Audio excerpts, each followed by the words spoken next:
Hi guys, today we're talking about a guitar that very few of you have ever heard of. This is an instrument that in its own way has participated into the evolution of the Jackson Charvel brand. It is a model and a quite rare sub-brand. I found this guitar at a local online marketplace. It seemed to me to be in fair condition. It was equipped with two Seymour Duncan pickups, very low price, so I got it.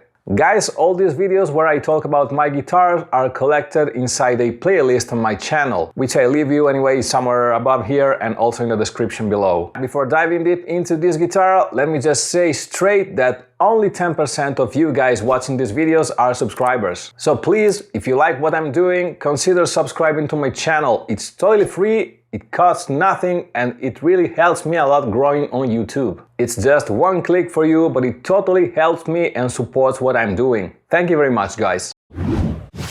Alright, let's go back in time to when the package has just arrived at my place, so let's do a nice unboxing. If you want to skip this part of the video and want to see the guitar directly, go ahead a bit following the time codes below. This is the legendary Model 100 by Charvette, namely Charvel's entry-level guitars from 1989 to 1991. Some models were made in Japan, others in Korea. This one still has the MIJ sticker on, but we will never know what could have happened to this guitar in the last 30 years. By the way, do you know why your nose can't be 12 inches long? Because then it would be a foot. Okay guys, now that we have seen what it is, let's go and clean all the various parts of the guitar.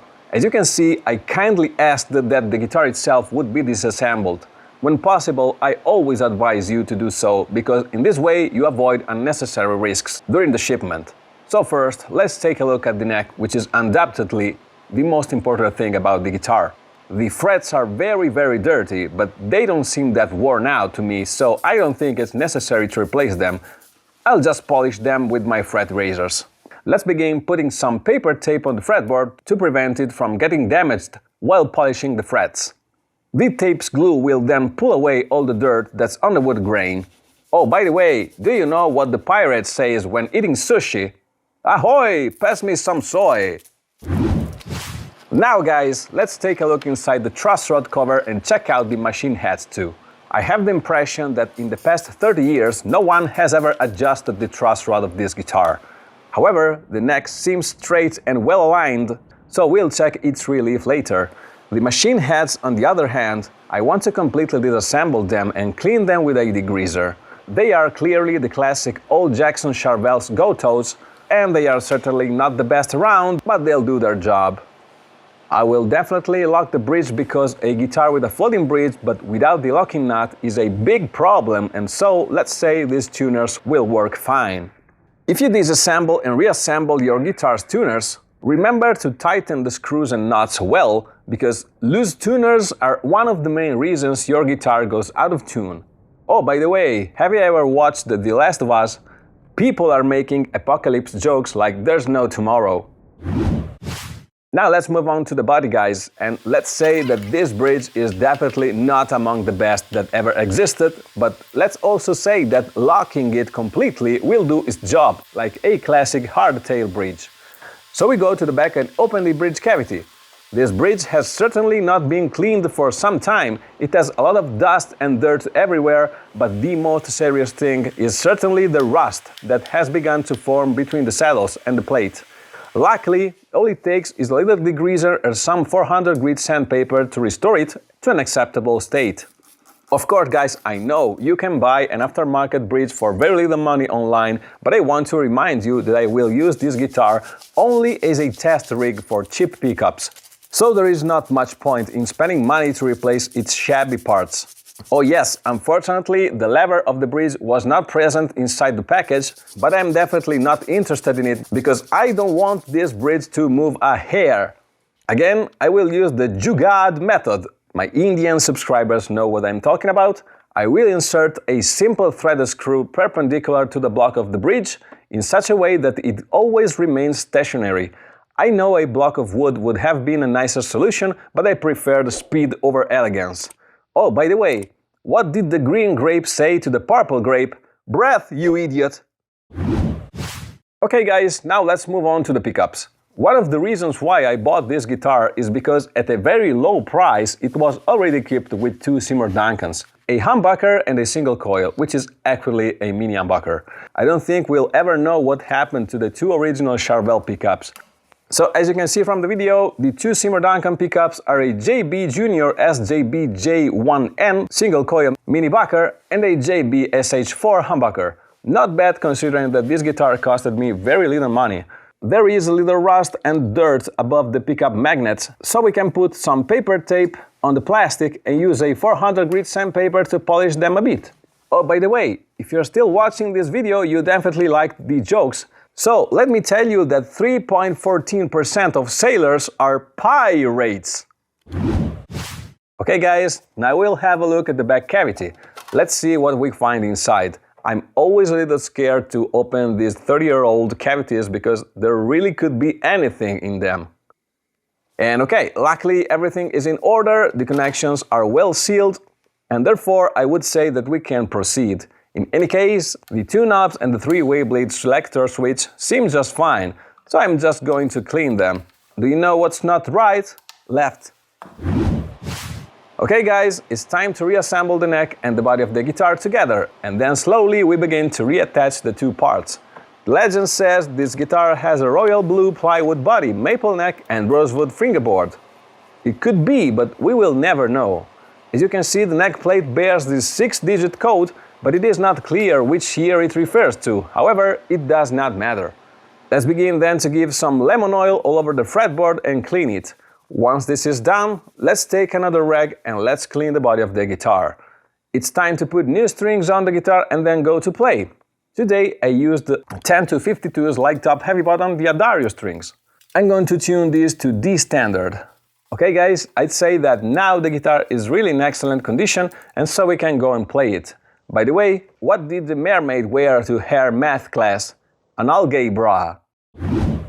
And here we are finally with my beautiful Charvette Model 100. I want to play it a little for you, so let's hear the differences between the pickups and the clean and dirty mode. For this test, I'll be using the Black Sound plugin by Audio Assault, which is absolutely fantastic and perfect for this kind of videos, as it offers great sounds for both clean and distortion. You can get a 15% discount on any purchase from Audio Assault. Just follow my affiliate link below and use my discount code at the checkout.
Okay guys, so what can I say about this beautiful guitar? Well, this is certainly nice to see. This royal blue is very impactful. The neck, as per the Jackson Charvel tradition, is really nice, fast and comfortable. You can play nice chords near the nut, but you can also play very fast solos near the body. The guitar only has 2 pickups, but it's also really versatile, because the humbucker at the bridge sounds very loud for lighter rhythms, while the mini humbucker at the neck is very creamy. So you can play all different kinds of musical genres that you might think of, from jazz to blues to rock to metal. As for the quality of the materials, well, they for sure are not beautiful, very seasoned woods. But I must say that this guitar is very easy to play, quite sturdy, it's not that light, but it's very easy to handle and, in short, a great guitar for those who are starting. The sore point of this instrument is certainly represented by the bridge. Being a low-end 30-year-old guitar, it is clear that the bridge is no match for any Floyd Rose. But if you settle it for never using the lever and keeping the outside of the bridge locked, then you can have a hardtail guitar that plays perfectly. Okay guys, we have reached the end of this video. If you liked it, like, subscribe and leave a comment below. I'm sorry for all the daddy jokes, but you know, yesterday a book fell on my head. I only have myself to blame. See you in the next video.